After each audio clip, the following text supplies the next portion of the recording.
And if you guys would like to start with a 2-minute intro, since we're videotaping it, just to introduce yourself and let people know who you are. Okay. Okay, John, floor is yours. Good afternoon, everyone, and thank you for inviting us to be here today. My name is John Vasilaki. I've lived in Penticton for 60 years and a businessman for 45 or more. And I believe that now is the time for experience and leadership to take on the city's challenges. Some of those main challenges are keeping Penticton affordable, focusing on jobs in the economy, and increasing accountability and transparency. We must bring forward budgets that are not in a deficit position. Our sub-regional recreation should be cost-shared among all users and not only to be subsidized by the taxpayers of Penticton. We must give consideration and subsidies to corporations creating well-paid jobs in our city. We should showcase Penticton to increase tourism by telling the world that we are a year-round destination. It is imperative that City Council and staff work harmoniously to be accountable and transparent to our taxpayers. To keep citizens informed, I'll be hosting elected official public forums where citizens can ask questions of mayor and council, MLA, MP, public and safety officials, and any other city agencies that receive public funds. I'll work tirelessly to be careful of taxation and utility increases because the city of Penticton does not have a revenue problem, but it has a spending problem.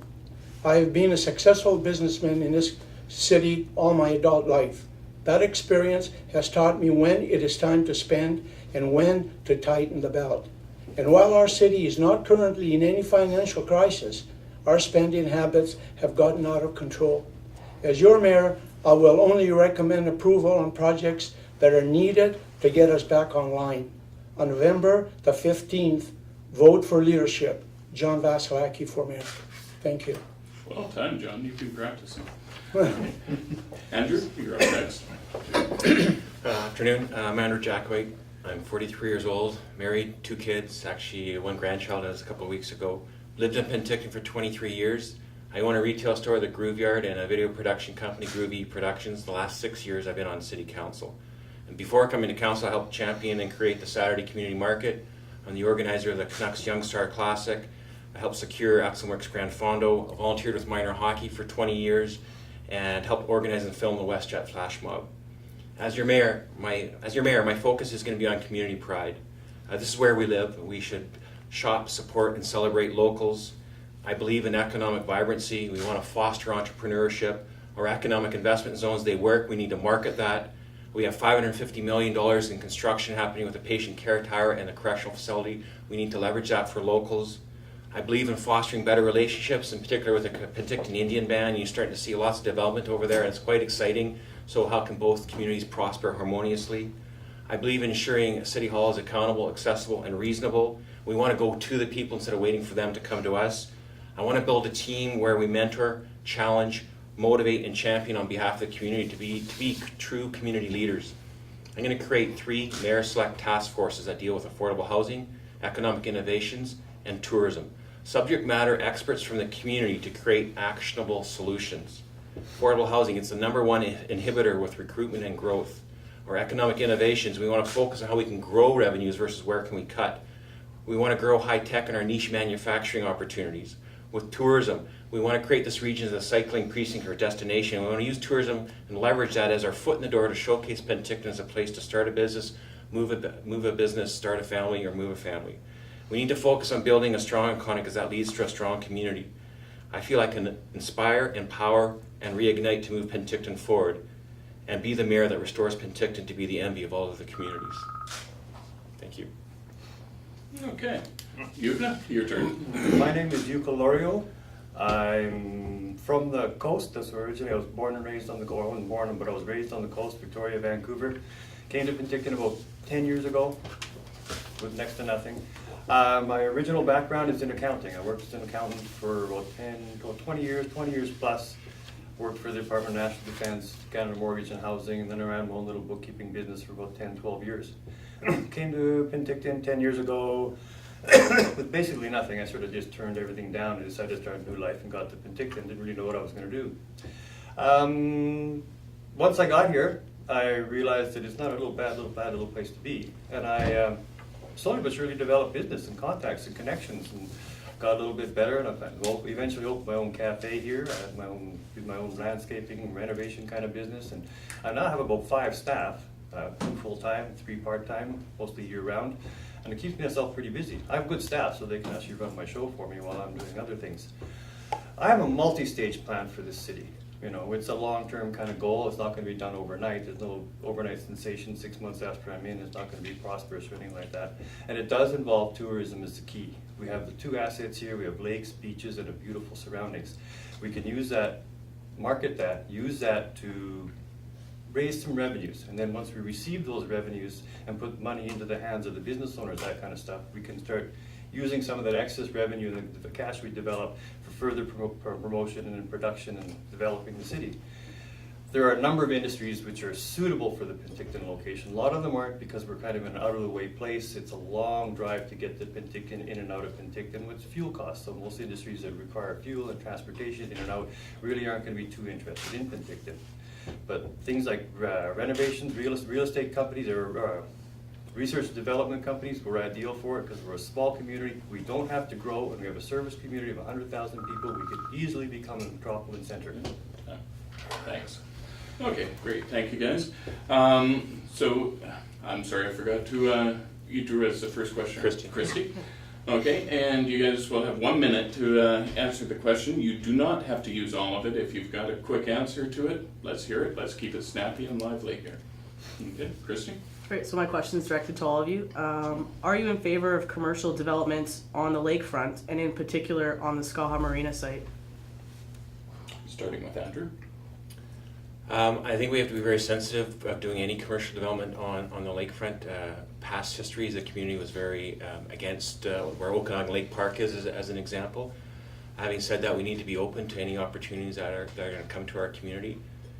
But I think we want to ensure there's always public access to our waterfronts, and we don't ruin the viewscape. So I won't categorically say I won't even look at it. I think we have to be an open mind at any opportunity that comes our way, in particular when it comes to our lakefront and improving amenities for tourism and for our local residents. Next to you, Commercial development on the lakefront, I'm kind of a tree hugger philosophy in regard to that. Lakefronts are for people, that kind of stuff. If you want commercial development, you can move it back away from the lake. Things like marinas and that kind of stuff, obviously you have to put them on a lake. But we have plenty of room. Not providing lakes are for public. Lakes are public items. They're not really, shouldn't be privatized. They shouldn't be allowed to be, monopolized by enterprises and commercial enterprises, because it's something that for the people itself. Commercial development can easily go, so if they need water, they can pump the water out of the lake and move it to where they are, but they don't need to be on a lakeside. There's many industries that we shove beside rivers, and it's totally destroyed rivers. We could totally destroy lakes too. We shouldn't put them beside the place where there's environmental concerns. Okay. Thank you. And to John next. Thank you.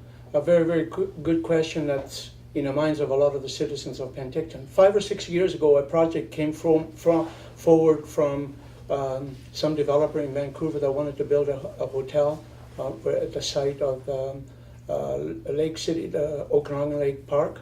I was part of the committee that fought very, very hard for about 1.5 years to prevent it from happening. We were successful. We talked city council out of voting in favor of that project, which made a lot of the people happy. We have a resolution on our books that nothing is to be built where the sand is, but we can build on the other side of the street, and a step back type of developments where you have one single floor in the front, and as you go back to the south, and it works both ways on both lakes, then you can start going higher as you go along. Thank you. Thank you, gentlemen. Did anybody want to challenge any of your viewers' opinions there? No? Okay. Next up for questions, we'll have Donna Verbeek from representing the city's seniors population. Thank you very much. My question is, first of all, it's my statement. Some of the most concerning issues for seniors in our area are housing and transportation, namely affordability, accessibility, and availability. According to Discovery Research, the 2013 Penticton Senior Survey said quality of life was rated 8.6 out of 10 as a pleasant place to retire, and the new patient care tower will strongly improve health care. With the senior population in the city at 24% of approximately 33,000 people, and our growth rate at about 2%, our projected population is going to require many more affordable seniors housing units.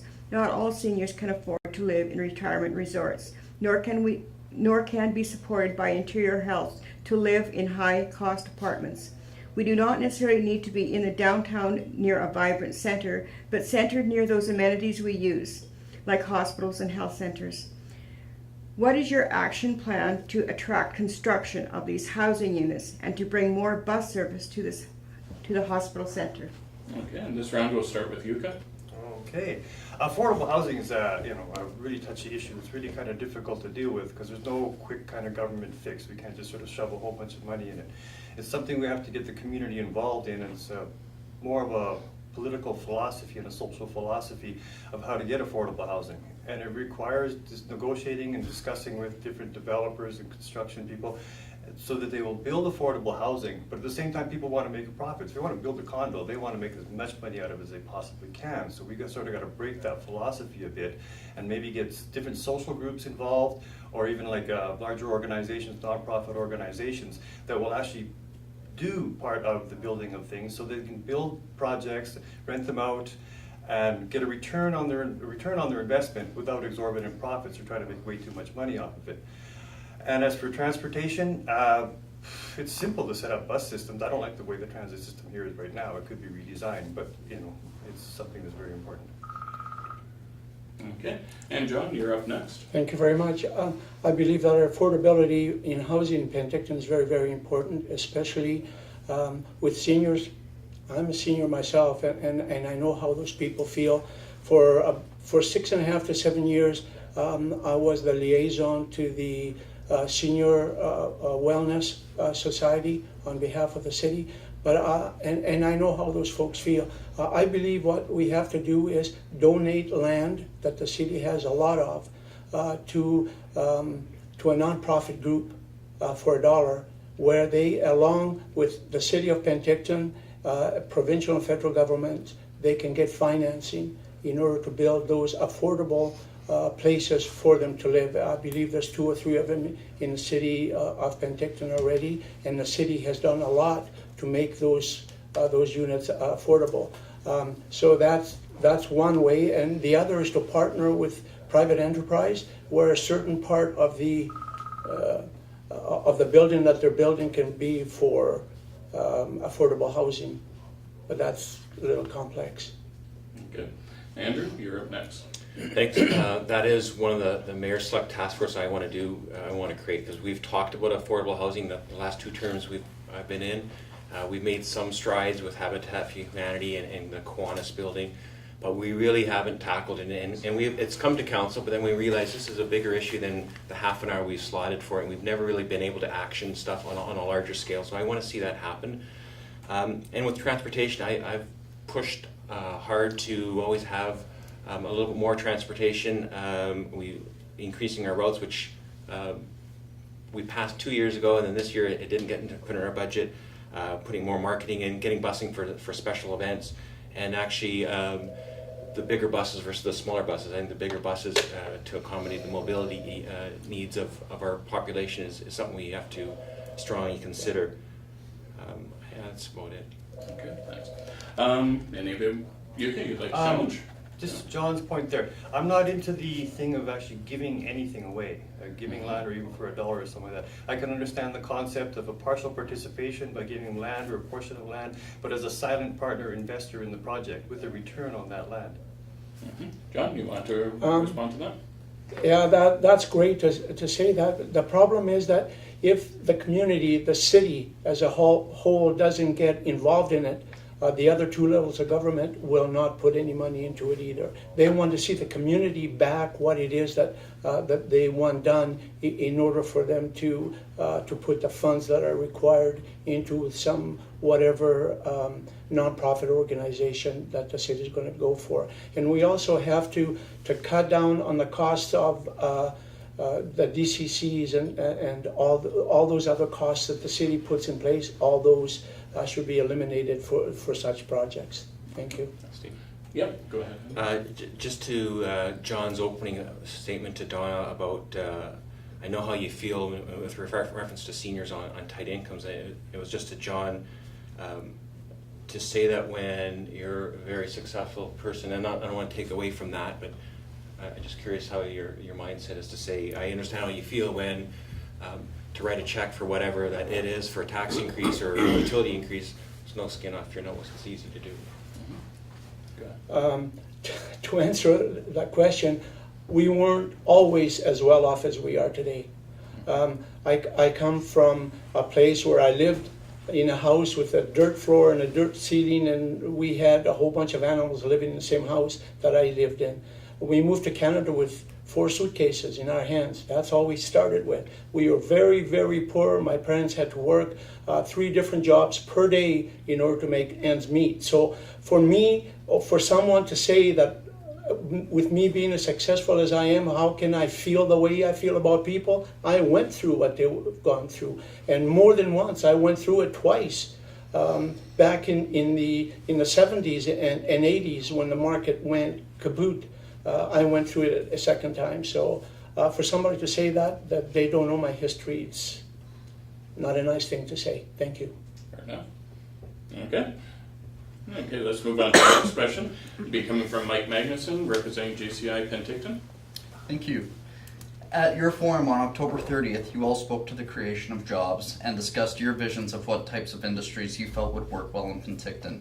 During your first year as mayor, what specific actions will you take to attract these industries in order to create new jobs? And fast forwarding to November 2016, what results would the community see from your efforts? Okay, and we'll start with John this time. As I said at the forum, the most important thing is our industrial area. That's my personal belief, and I think that's the belief of a lot of people in the community, especially those that don't have a job.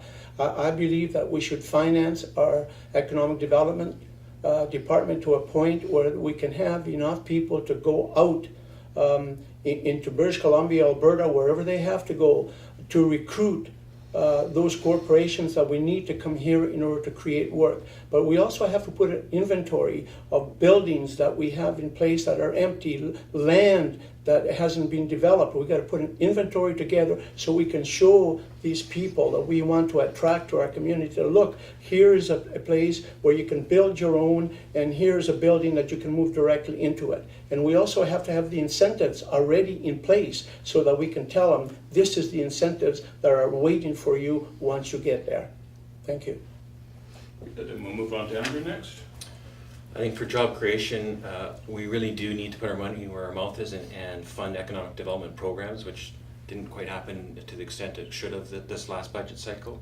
We need to market our economic investment zones because they work, and there's a lot of local eligible businesses and businesses abroad that we don't make them aware of the incentives that, and especially now we've actually tied in job creation as one of the criteria to get a further enhancement, further incentive. We don't have a proper, and it's starting to come together, a spouse recruitment program. So when you're trying to hire someone, there's an opportunity for their spouse to get integrated with the community, to maybe find a job or have be encouraged to start their own business, get connected with schools or local sports, dance or whatever, churches, whatever, to just feel welcome to our community. And I wanted to create a Mayor Select Task Force that deals with that economic innovations to really action things that just get talked about. Thank you. And The first thing that I would do is put something on our webpage which is totally missing.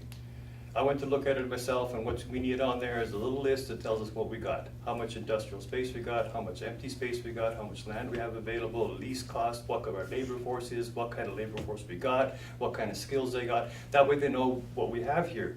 Then we can do some further research find out what our assets are, what it is we have that we can give to them, what our shortcomings are, what we don't have. Once we realize what we have and what we can offer, then we put together a package. We find out which industries and companies need that kind of stuff, what we can offer, what we can specifically offer to whatever market they need. So we find the industries that need the things that we have, market directly to them, and tell them to come here. Okay. Great. I think Andrew wants to challenge that. Yeah, and I'm sure John knows this question because I've asked it every time. In terms of funding economic development, we had that opportunity. I spoke in the past how my proudest moment as council was to be able to get $100,000 added to our economic development budget, and then a week later when we went to ratify it, only 2 of us on council wanted to keep it in there, and everyone took that out and made excuses on why they didn't think so.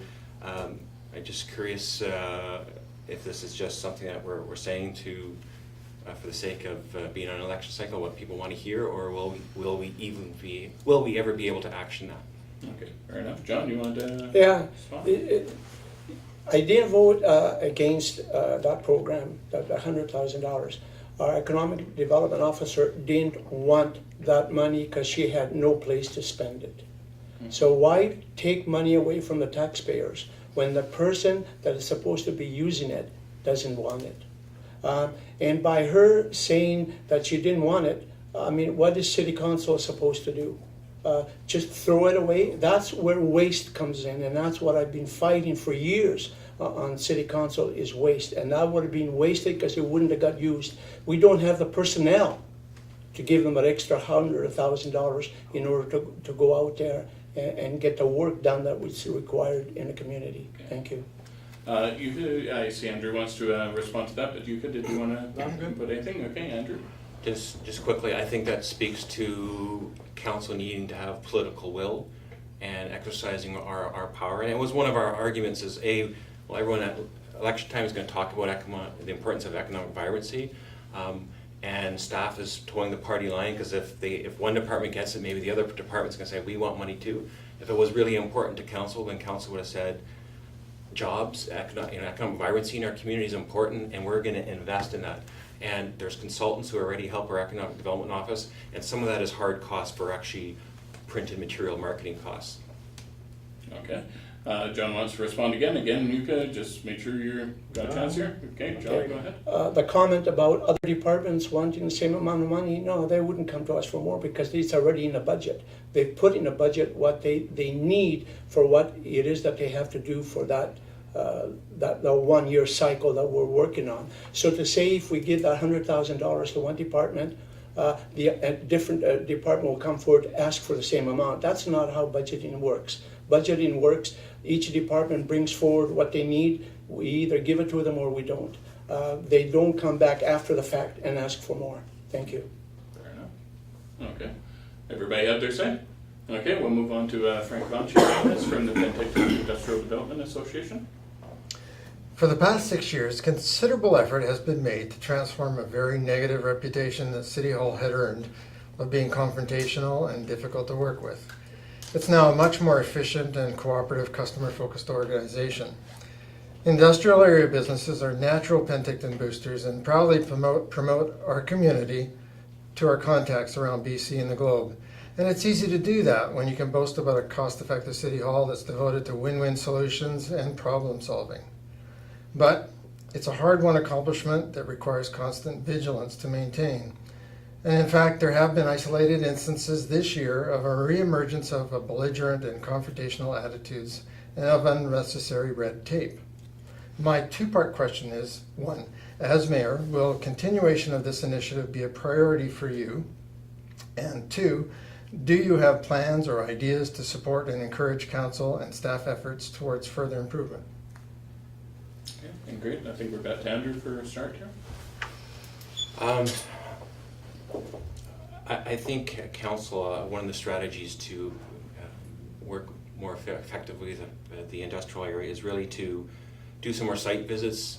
I met with a business owner last week, and to see their operation and understand what's important to them or key to them. I think it helps us better understand how we can improve our processes. I talked in a previous forum about going to 4 meetings a month, so that the first and third are more regular ones, and the second and fourth is more of those casual, informal from our partner groups to see what's happening and who's kicking the tires and what's happening, and also have that community engagement.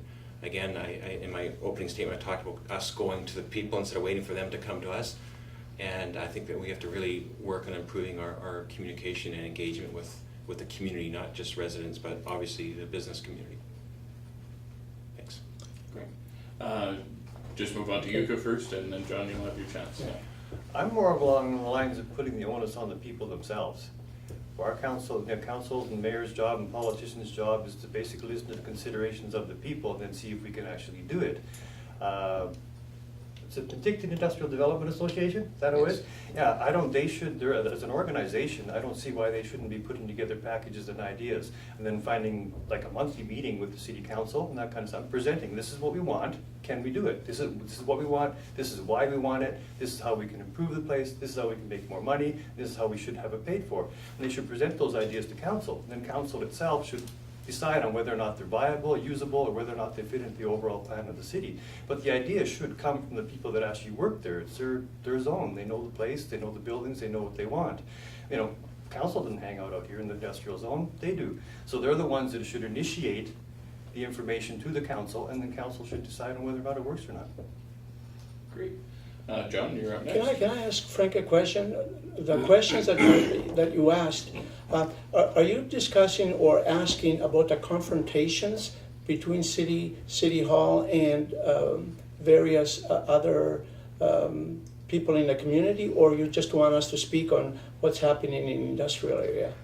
We have a direct experience with staff at various stages of, operations and development, and years ago it was very, very difficult working with staff. It's been a tremendous improvement over the last 6 years, but we're seeing now that staff is slipping into the old ways of dealing with taxpayers.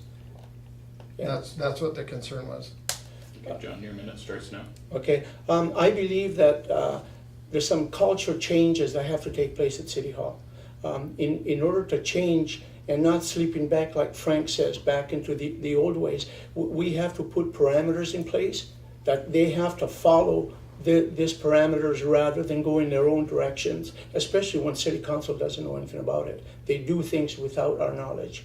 And sometimes decisions are made without our knowledge. And it's up to those elected officials that are put in place to make those decisions. We have to do all that. Of course, with the advice that we get from our employees. That's a very important part of the whole thing. But we should be meeting with the president of PETA at least once a month or even twice a month, and for them to tell us all the circumstances as why they're upset and how can we improve that so that those things don't happen. Thank you. Okay. Anybody want to challenge any of your fellows? I'm just wondering about the decisions without our knowledge kind of thing. My staff makes no decisions without my knowledge. If I was mayor, they would make absolutely no decisions without my knowledge. I would have input continuously. I would have to be informed on exactly what they're doing every minute and moment of the time. And having input, decisions without my knowledge would just be just wrong. Okay. I think Andrew wanted to respond to that. Yeah, I don't think it's quite as bad as that, but I think if we met more regularly, and so when we meet twice a month, and we're cramming everything into a 4 or 6 hour window, it's tough to get up to speed on certain issues, and if we met more regularly, and I mean, you do have a council liaison that sits on a committee or sits with your board, and maybe that needs to be reworked so that information is coming to council, and so we can stay informed, because if we don't know what's going on, it's kind of hard for us to try to help fix it. Fair enough. John, did you have anything to add to the conversation? Yeah, this liaison program that we have at the city, it's not working properly, because at each Monday meeting that we have, the public meetings that we have, that we're out in the open, I believe that each liaison should get up and make a report as to what happened to the meeting that they attended. on behalf of PETA, for example, or any of the other meetings that they attend. The public isn't aware of what that liaison does in those committee meetings, and the information just doesn't get back to us, other than a few minutes of their minutes that we get, maybe a couple of paragraphs or a couple of sentences in the meeting minutes. Thank you. Okay, great. Anybody else have anything to add to that conversation? Okay, next up is Lee Folstad from the Downtown Penticton Association. Guys, first of all, I want to say thank you very much for stepping up, because I just the fact that you've stepped up to the plate is awesome. As a business person as well, downtown in general for the last 20 years, I believe that every mayoral candidate should have a business in Penticton. You should be running a business in Penticton, because you have you directly have something to lose by doing a shitty job, in essence, right? Having said that, obvious conflicts of interest will come up. So my question is, at what point, first of all, does everyone here live in Penticton? I assume everyone lives in Penticton. Okay, because that's also important. I think you need to live in Penticton, so you live in Penticton. I'd like to know again specifically what businesses you have in Penticton, and at what point do you feel there to be too much conflict of interest? Because it will happen simply by having a business in Penticton and running for council. Okay. Just want to make sure everybody understands this question. Yeah. We're clear on it? Okay. Sorry, long-winded. I've lost track, but it's you guys starting now, I think. Okay. Yes, Okay. okay, great. Well, I own a cafe. Yeah. Yeah, there's not much, conflict of interest in owning a cafe. I did do renovations and, landscaping, that kind of stuff. Not much conflict in that. And I have no desire to own some major industry which would require land or some kind of zoning or, property or that kind of stuff. But I do understand the point about owning a business. It was actually quite eye-opening when I finally did open the business. I can look at my daily sales records and I can tell you which events were successful, how many people we had here, and which events weren't successful, and why we didn't have people here. And that was really a good tabulator of, and it gave me a good. That's where I sort of got a lot of part of the vision of, when we have an event, I made a lot of money. When we had a successful event, I made an incredible amount of money. When the event failed, I didn't make much. So yeah, I agree that having that business is actually, it keeps a pulse on the community, and that is part of. That's why I own a business. I wanted to invest in the city eventually, because I figured if I was going to run for mayor, I used to have a stake in it. It's in my best interest that the city is successful, because I will make more money from my cafe. Okay. We'll go to John next. Okay, thank you. I've lived in Penticton for 60 years. I've owned, at any one time, at the same time, 5 restaurants, a nightclub, a construction company. It's still in operation. We sold most of our businesses, but we just opened another one downtown in the 400 block. And I still have a liquor store out at Peach Street. Our family has invested many tens of millions of dollars in the community. Our money, not taxpayers' money. I don't go to borrow money from taxpayer funds. I borrow from banks. At any one time, when the good times are in Penticton and all my businesses were in operation by us, I employed as many as 150 people at any one time. So I have the experience on looking after a multiple of people. And so, I've got that experience and that leadership quality that will be able to lead the city out of the, I guess you can call it the mess that we're in. Thank you. Okay. And Andrew, you're up next. So yeah, conflict, really it's the onus of the individual on council to declare. We can't go to person X and say you're in conflict, so it's up to them to say, yeah, there's a perception of bias, or there's a money to be gained on that, so I'm gonna step away from that. So I own a business downtown, and so improving downtown, I think, benefits the whole community. If downtown improvement was going to be just in front of my store, well, then that would be a conflict. If nothing else, a perception of bias, I should step away from that, and I would. And there have been times where I had to step out of the room, but very seldom. That's it. Awesome, thanks, appreciate it.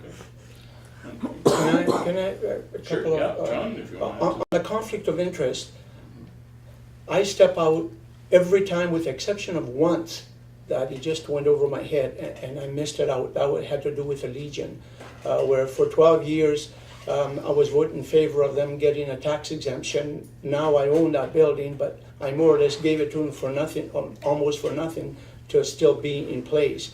But the only time I have a personal conflict of interest, if it has to do with liquor, that will be in conflict of what I'm doing, and it might be people think it's a conflict because I'm going to be losing money if something else comes into it. I need a half an hour to explain exactly everything that conflict of interest takes place in. We don't have time here. Okay.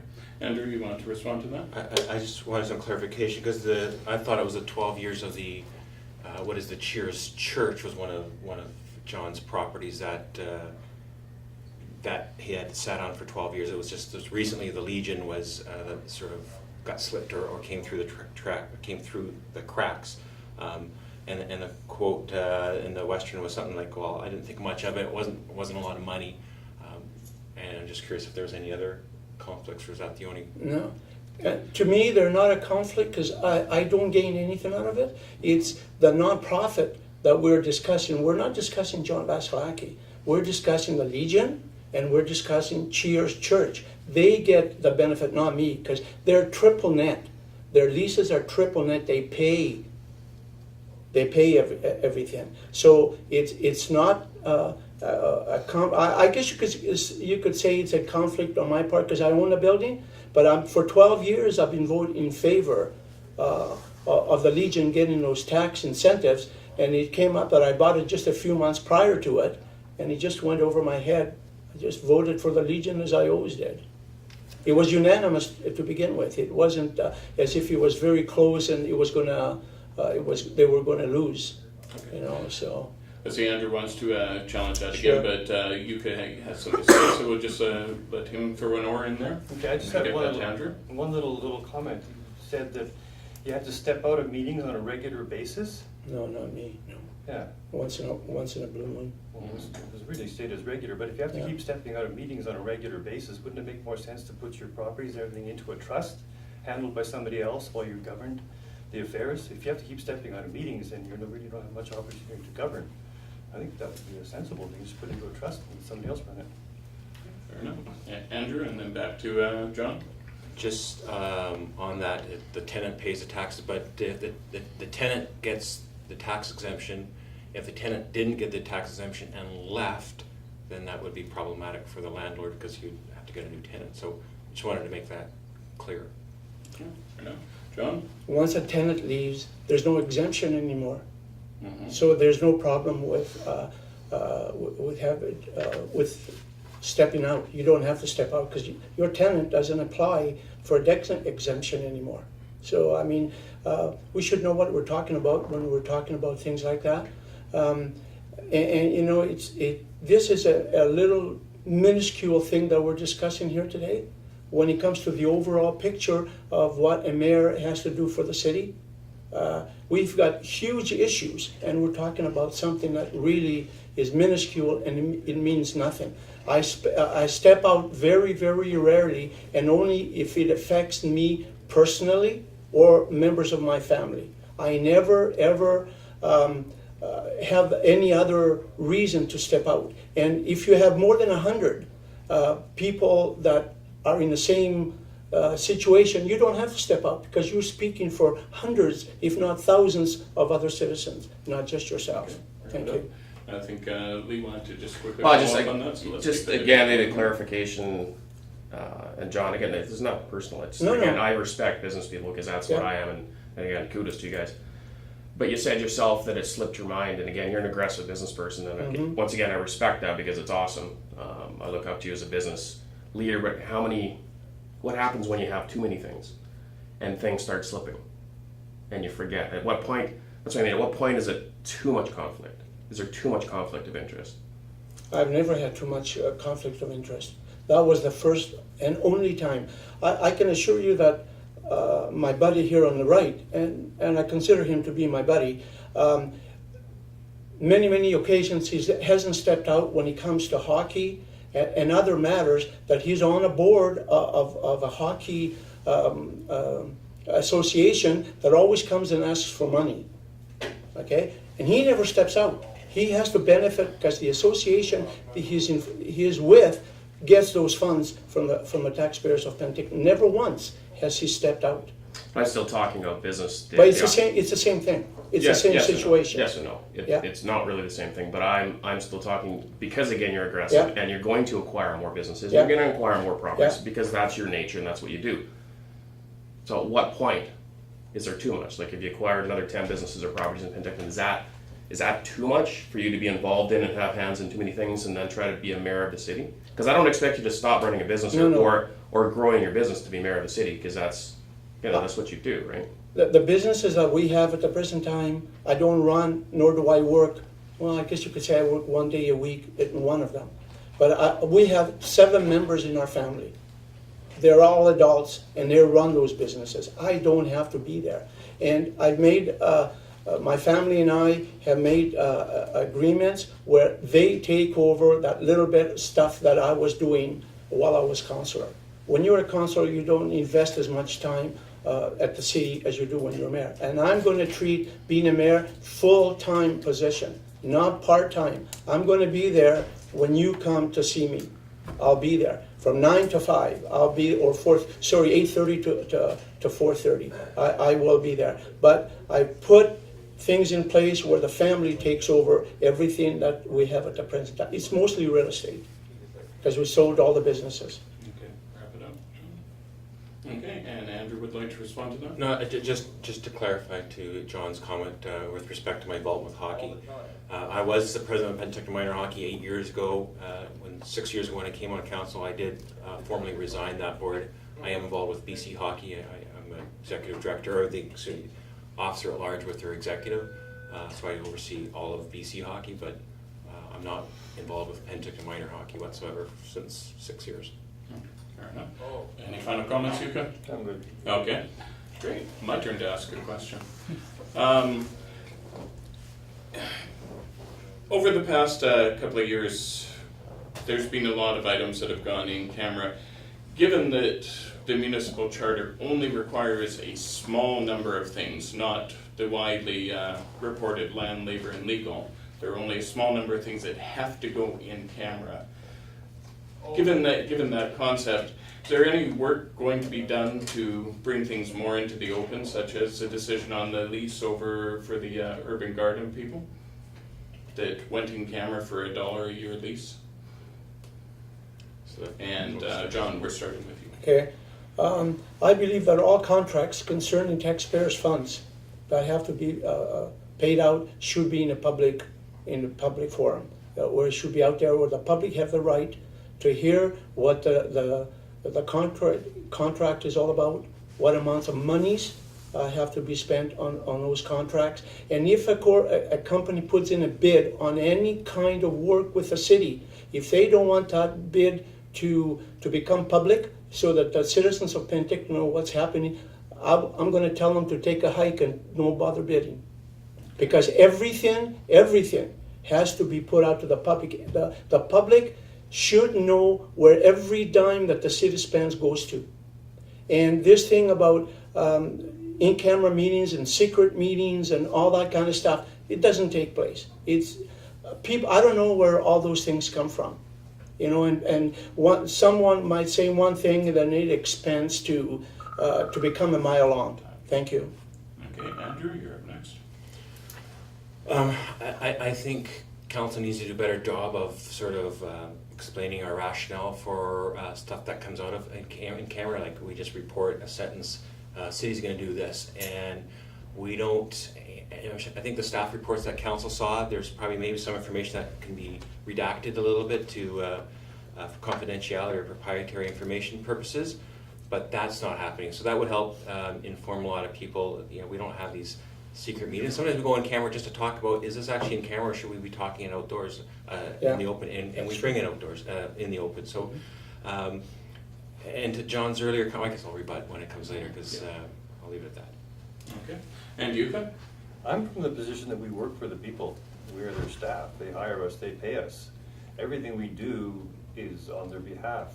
The only reason there should be anything secret or behind closed doors is if there's some kind of sensitive material that's being covered, or some kind of security issues that need to be covered, or some kind of, I'm very rarely would I ever see that we'd have to have discipline that's not in the public eye. They're the ones, they should be informed immediately we're even considering something to come up, and then they should be informed as the progress goes along. And then before we make a final decision, they should be approached to say, hey, what do you think of our idea? It's public. We are public figures. We are paid by the public. We are staff of the people. The people are entitled to know what we're doing as their staff. Okay, fair enough. And Andrew, you want to rebut? Oh, I think we have to be sensitive when we go into legal contracts with other parties and their proprietary information. That's why it's in camera. You can't disclose that. I'm sure John wouldn't go into a contract with the city if he knew he had to disclose his income statement or other elements of his business, even though it is with the community. So we have to be realistic and sensitive on that. That's just the point I wanted to make. Yeah, fair enough. John, you had something? When we deal with corporations and come into contracts, we don't ask for what their economic worth is. We're not asking them any of that stuff. So we're not asking for information that the public shouldn't be aware of. We want to know, the public wants to know how much is that contract going to cost them, how is it going to get paid, and where the money is going to come from. That's what the public wants.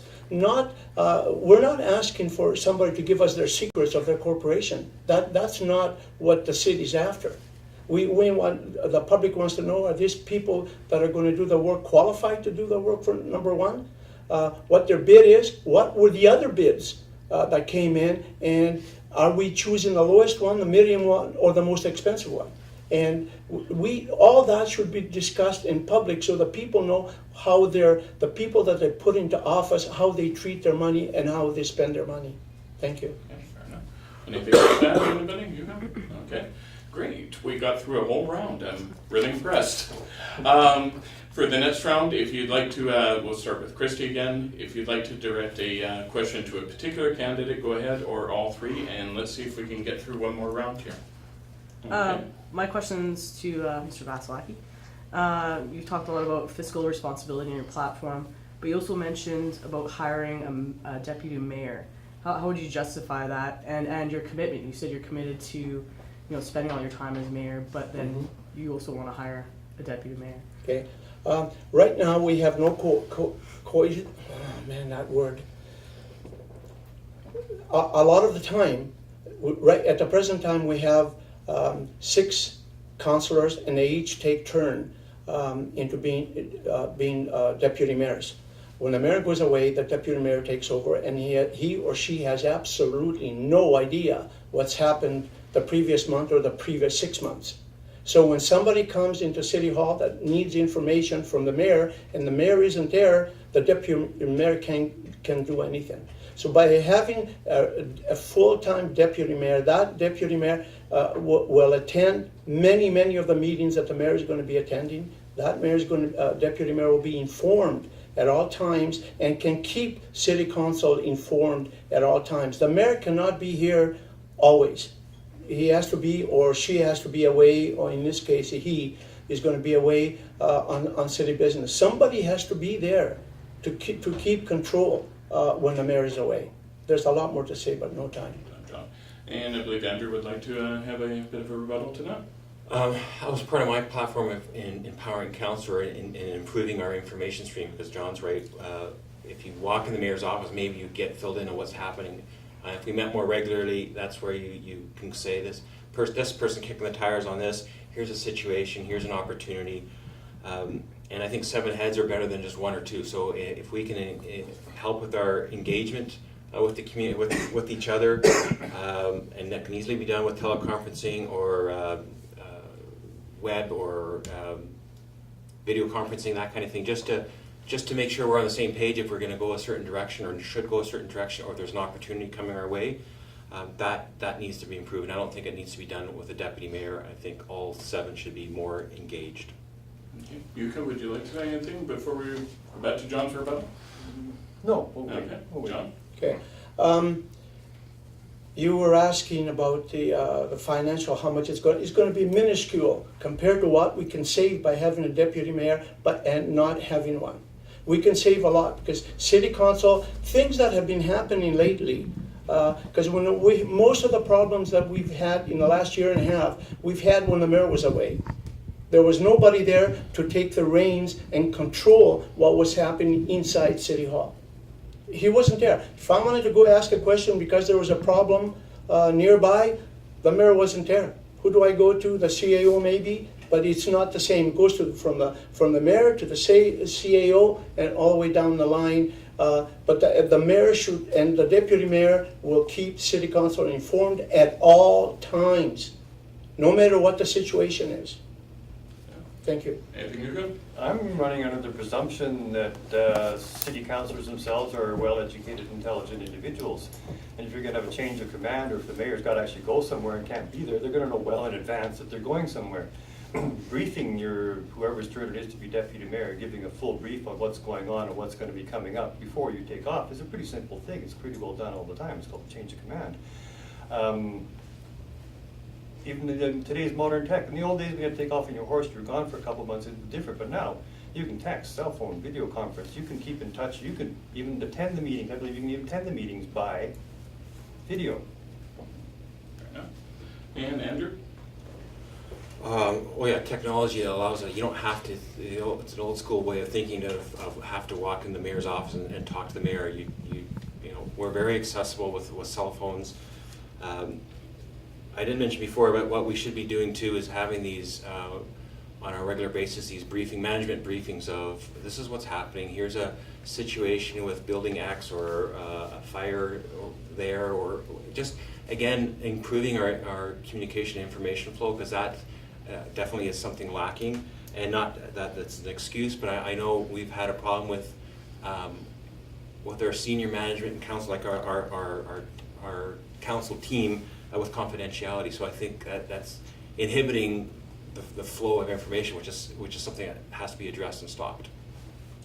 Fair enough. Anybody else? No. Okay, Johnny, you have the second question. Sure. The reverse petition process is undemocratic. The city move to revitalize Main Street is a good example. Residential taxpayers are expected to pick up 75% of the cost, and homeowners are only 81% of the city population, 19% are renters. However, we will have no right to determine if this project should proceed. If elected, would you oppose the use of the reverse petition process over the next 4 years? This is for Andrew. For me? Mm-hmm. So, with respect to the downtown revitalization project, that's probably 2 years that we've been going through community engagement and trying to get comments from people and building on it.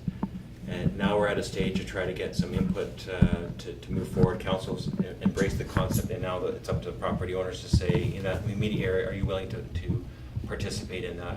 And it's difficult to get everyone in the room at one time and say, what are your concerns? This is one of the mechanisms that government typically uses.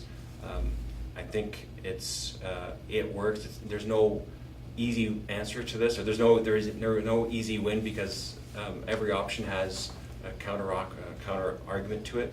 But I think our citizen survey, the community responded 80+% that they wanted to see revitalization in downtown happen. So we're just trying to follow through that process. Okay, would anybody, John, you'd like to have something to say on that? Yeah, thank you.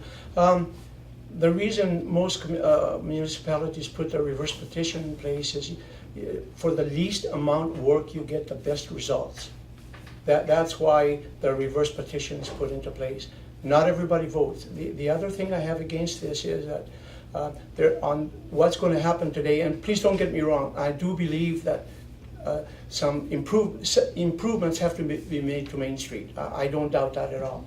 But the reverse petition says that if you do not vote yes or no, it's a yes.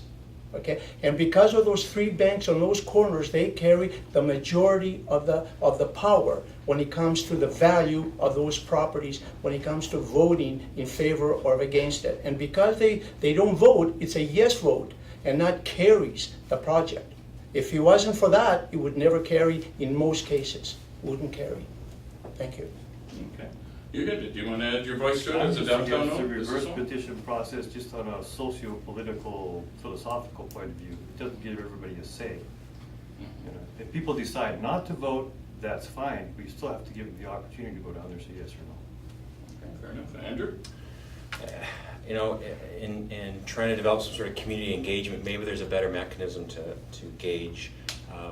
We could have maybe made it a referendum question, but then there's so many facets to understanding this downtown revitalization plan.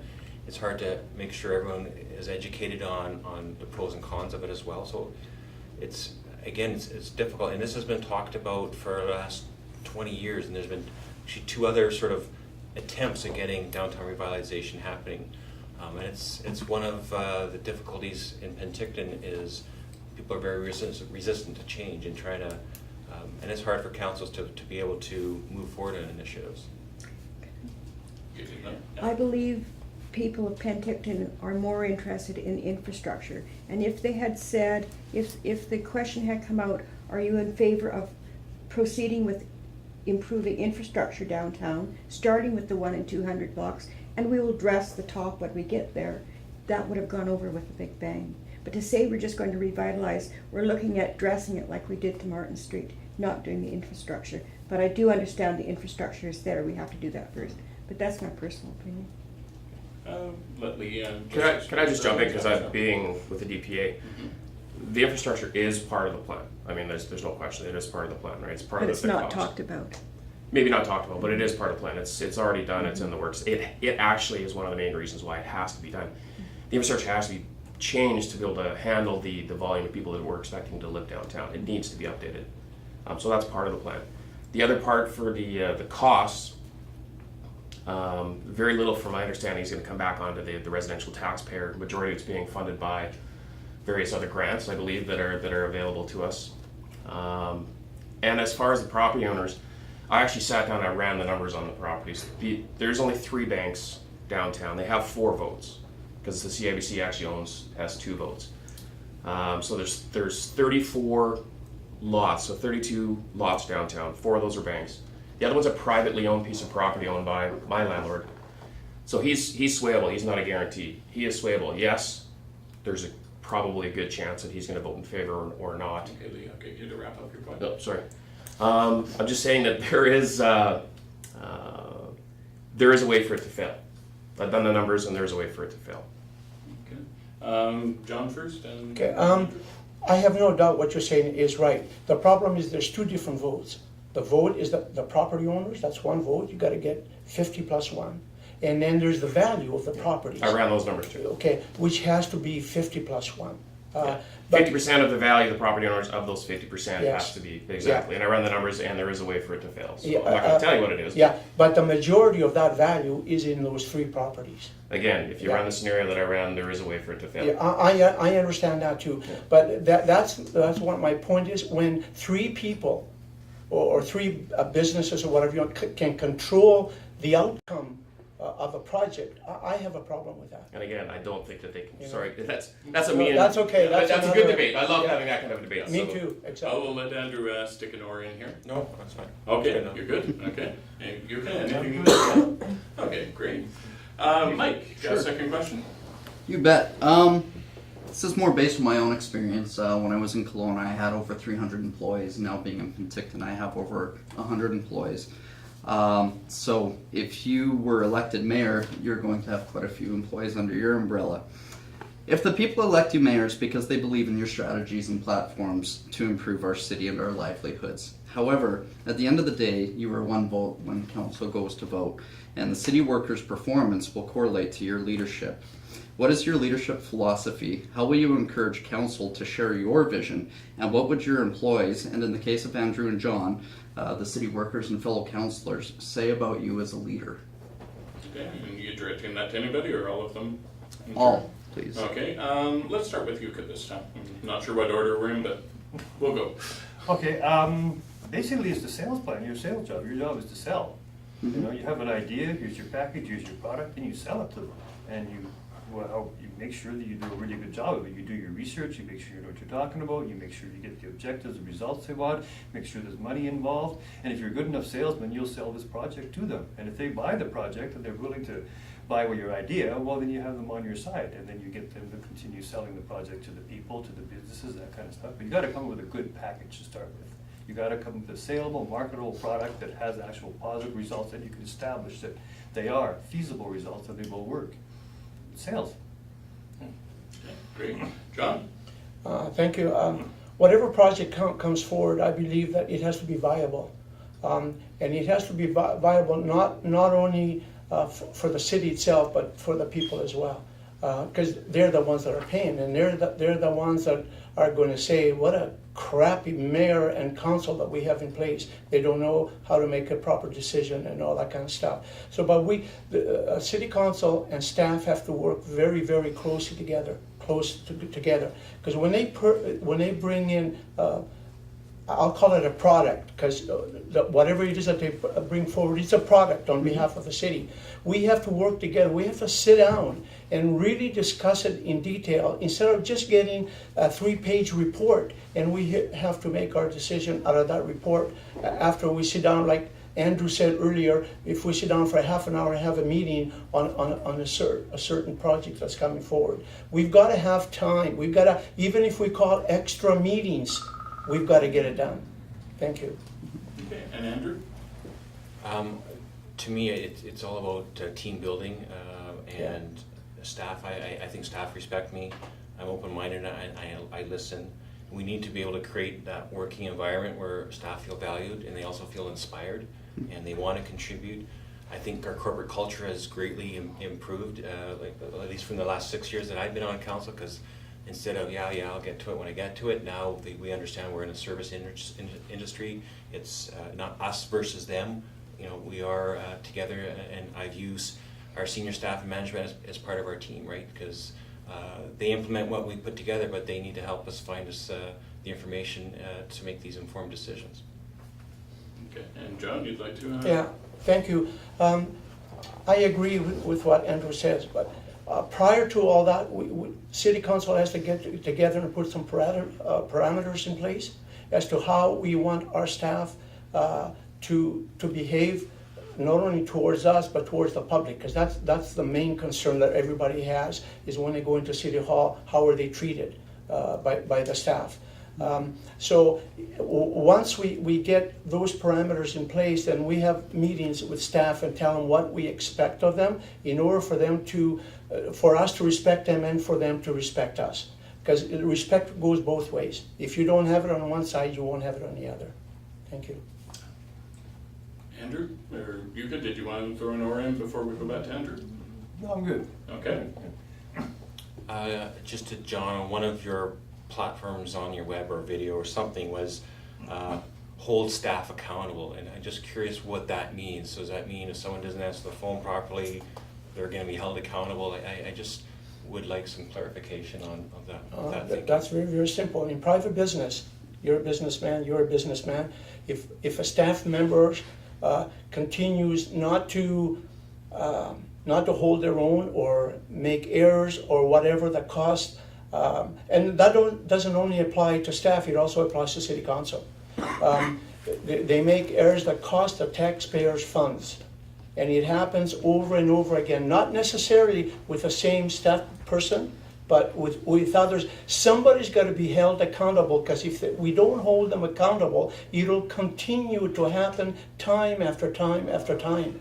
Because they say, well, I can do, I'm not going to lose anything, so I can, do whatever it is that I do. So I believe that we have to do that. Thank you. Andrew. So, to John, what does accountability look like? What does accountability look like? To treat the citizens of Penticton with respect, to treat their money with respect, and also to make sure that you have the best interest of this community at heart. That's what accountability is. You've got to be accountable to the community as a whole, not just your boss.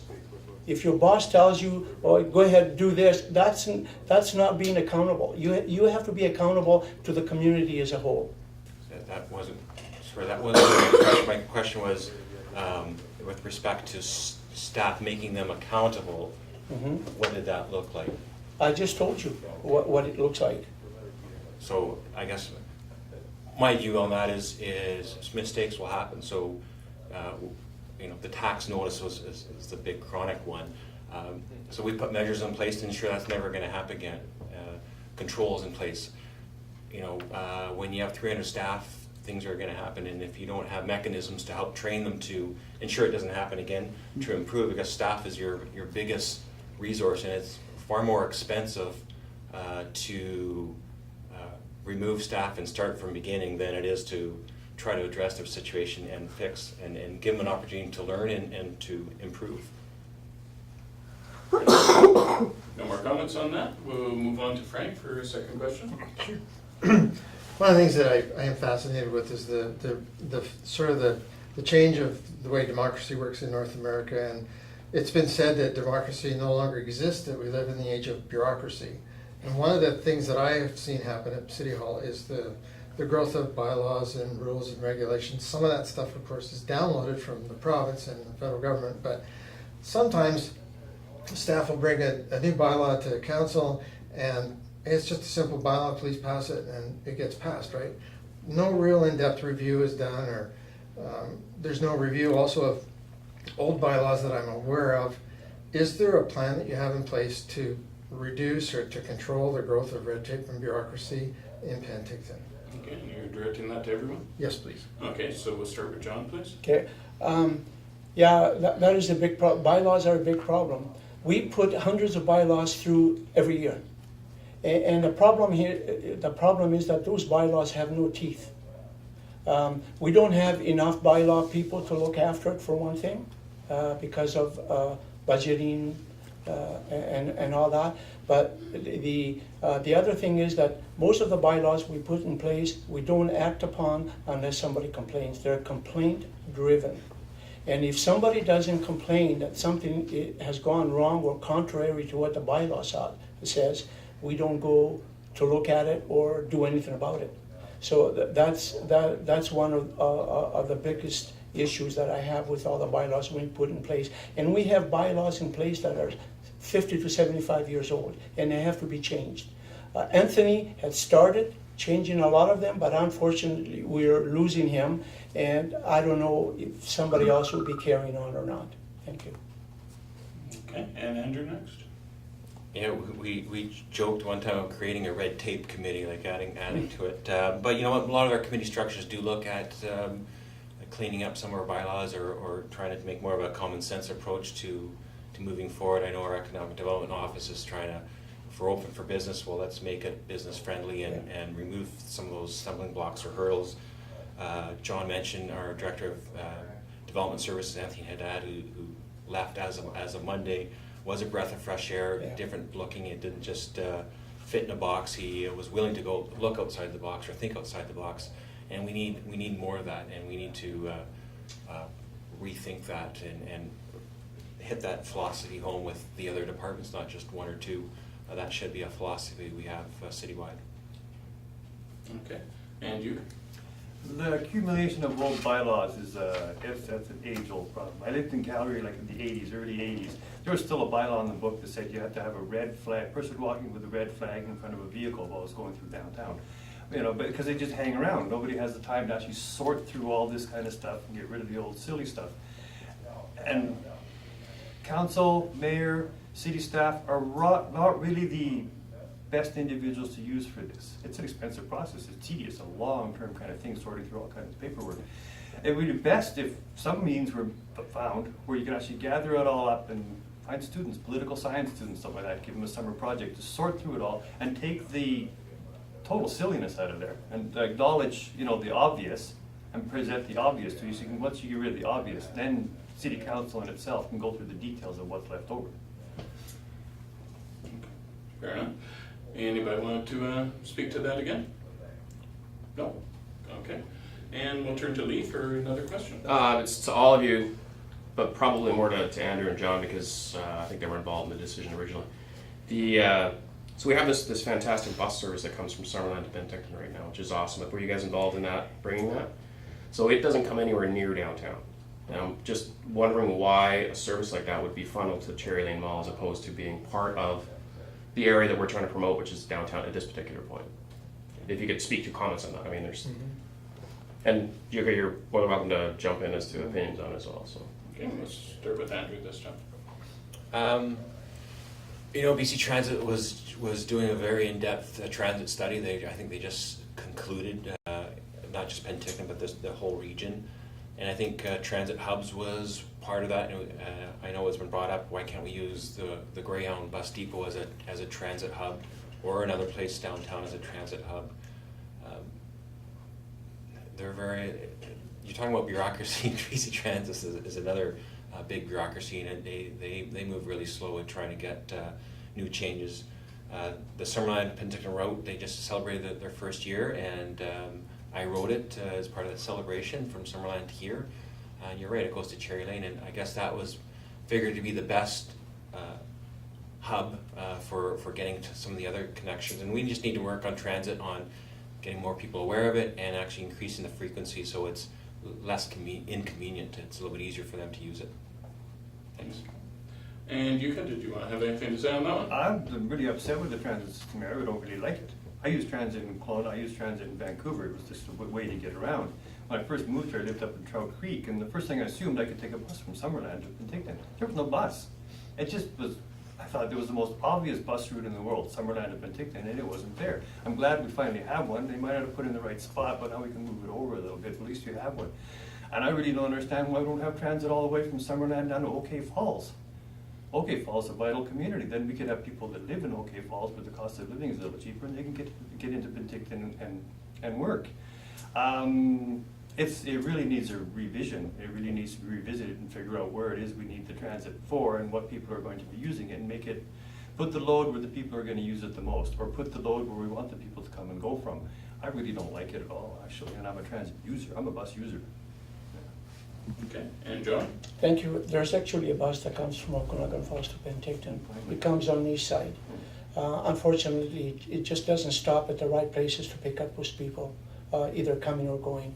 But when we were discussing the Summerland route to Penticton, the first comment I made, why is it going to the malls and not downtown? Here we are trying to promote downtown and trying to spend all this money in a downtown core to make it more vibrant and bring people down there, and that bus doesn't come anywhere near it. I also brought the same thing that Councillor Jacobite said, using the bus depot, the Greyhound bus depot, as the focal point where people can gather and pick up that bus. They can set it up in such a way that they can drop off the people in the downtown core that want to come shop downtown. They might have their favorite store down there, and then go to the malls. An hour later, they come back and pick them up and take them back to Summerland, or vice versa, whatever happens. I believe that's what should be happening, but unfortunately, that's not the route they chose. So, thanks. Okay. Anybody else?